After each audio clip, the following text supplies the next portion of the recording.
Assalamualaikum warahmatullahi wabarakatuh. Kami dari kelompok 8 yang beranggotakan Rona Alfianti Rohmah dan Tila Febrianawati akan menjelaskan mengenai studi materi pokok bahasan mata pelajaran fikih MA kelas 10 semester 1.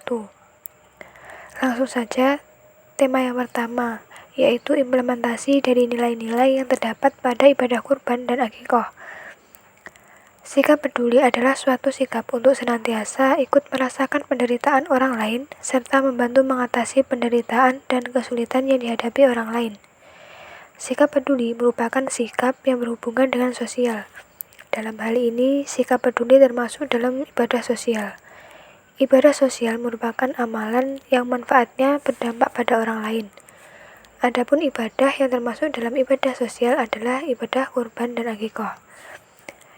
Ibadah kurban dan akikah membentuk kepedulian terhadap sesama dan membangun kebersamaan serta keharmonisan karena di sini terdapat unsur saling berbagi kebahagiaan dengan cara memberikan daging kurban dan akikah kepada orang-orang yang membutuhkan atau orang lain. Selanjutnya tema yang kedua yaitu ketentuan zakat, undang-undang pengelolaan zakat dan hikmahnya. Ketentuan zakat. Zakat adalah sesuatu yang hukumnya wajib dikeluarkan dari sekumpulan harta benda tertentu menurut sifat dan ukuran tertentu kepada golongan tertentu yang berhak menerimanya. Adapun ketentuan zakat, yang pertama zakat fitrah dengan ketentuan yakni 2,5 kg hingga 3,5 liter makanan pokok. Hukum membayar zakat fitrah adalah fardhu ain, yaitu wajib dilaksanakan setiap umat Islam yang memiliki kelebihan makanan pokok untuk diri dan keluarga yang dinafkahi. Yang kedua, zakat mal dengan ketentuan zakat sebesar 2,5% dari jumlah total uang yang dimiliki. Membayar zakat mal merupakan kewajiban umat Islam yang memiliki harta benda tertentu untuk diberikan kepada yang berhak sesuai dengan ketentuan nisab, ukuran banyaknya, dan dalam jangka waktu tertentu. Ketentuan Undang-Undang Pengelolaan Zakat. Adapun peraturan perundang-undangan tentang pengelolaan zakat yaitu Undang-Undang Republik Indonesia Nomor 23 Tahun 2011 tentang pengelolaan zakat. Berdasarkan undang-undang tersebut, maka zakat harus dikelola oleh negara melalui suatu badan yang diberi nama Badan Amil Zakat atau BAS atau Lembaga Amil Zakat atau LAZ. Badan dan lembaga tersebut telah terbentuk kepengurusannya, mulai dari tingkat pusat, tingkat daerah, sampai tingkat desa. Oleh sebab itu, kaum muslimin yang berkewajiban membayar zakat hendaknya dapat menitipkannya melalui badan atau lembaga zakat yang ada di daerahnya masing-masing. Yang terakhir, hikmah disyariatkan zakat. Adapun hikmah disyariatkan zakat antara lain membersihkan jiwa seorang mukmin dari bahaya yang ditimbulkan dosa dan kesalahan-kesalahan serta dampak buruk di dalam hati. 2. Menyediakan pembekalan bagi mereka yang berperang di jalan Allah. 3. Menghimpun hati yang tercerai-berai di atas keimanan Islam. 4. Membersihkan harta dan mengembangkan serta menjaga dan melindunginya dari berbagai musibah dengan berkah ketaatan kepada Allah. Yang kelima, meneguhkan hati berdasarkan iman dan Islam.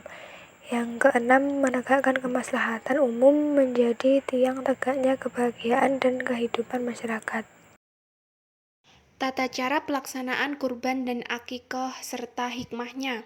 Tata cara pelaksanaan kurban yaitu pada waktu yang ditetapkan untuk menyembelih kurban yaitu sejak selesai sholat Idul Adha atau 10 Zulhijjah sampai terbenam matahari tanggal 13 Zulhijjah.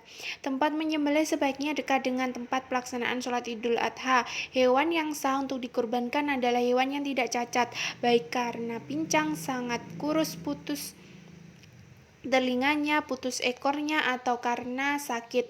Seekor kambing atau domba hanya untuk kurban satu orang saja, sedangkan seekor unta, sapi, atau kerbau masing-masing untuk 7 orang. Adapun hikmah kurban yaitu yang pertama bagi orang yang berkorban menambah kecintaan kepada Allah Subhanahu wa taala, menambah keimanan dan ketakwaan kepada Allah Subhanahu wa taala, menunjukkan rasa syukurnya kepada Allah Subhanahu wa taala. Yang kedua bagi penerima daging kurban yaitu bertambah semangat dalam hidupnya, menambah keimanan dan juga ketakwaan. Yang ketiga bagi kepentingan umum yaitu mempererat tali persaudaraan, menumbuhkan dan meningkatkan kesadaran beragama. Tata cara pelaksanaan akikah. Penyembelihan akikah dilakukan pada hari ke-7 dan dari kelahiran anak. Jika hari ke-7 telah berlalu, maka hendaklah menyembelih pada hari ke-14. Jika hari ke-14 telah berlalu juga, maka hendaklah pada hari ke-21. Akikah untuk anak laki-laki 2 ekor dan untuk anak perempuan seekor saja. Daging kurban disunahkan menyedekahkan sebelum dimasak, sedangkan daging akikah sesudah dimasak.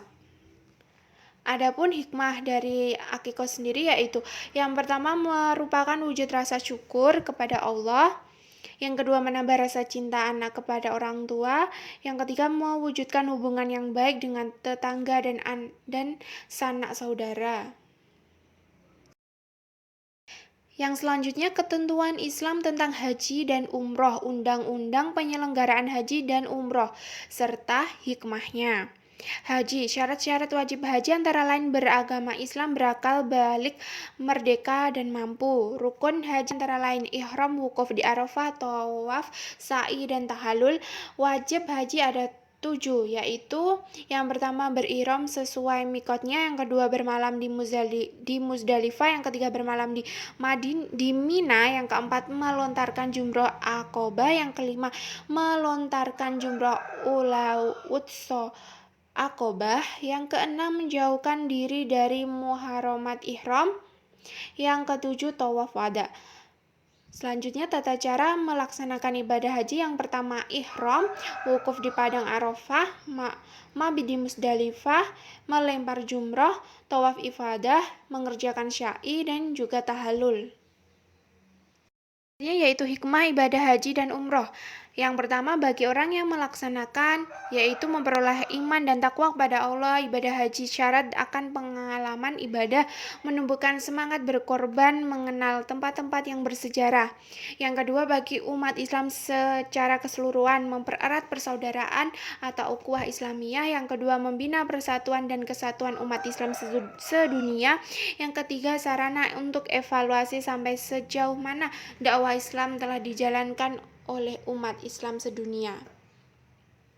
Sekian presentasi dari kelompok kami. Apabila ada kurang lebihnya kami mohon maaf. Wassalamualaikum warahmatullahi wabarakatuh.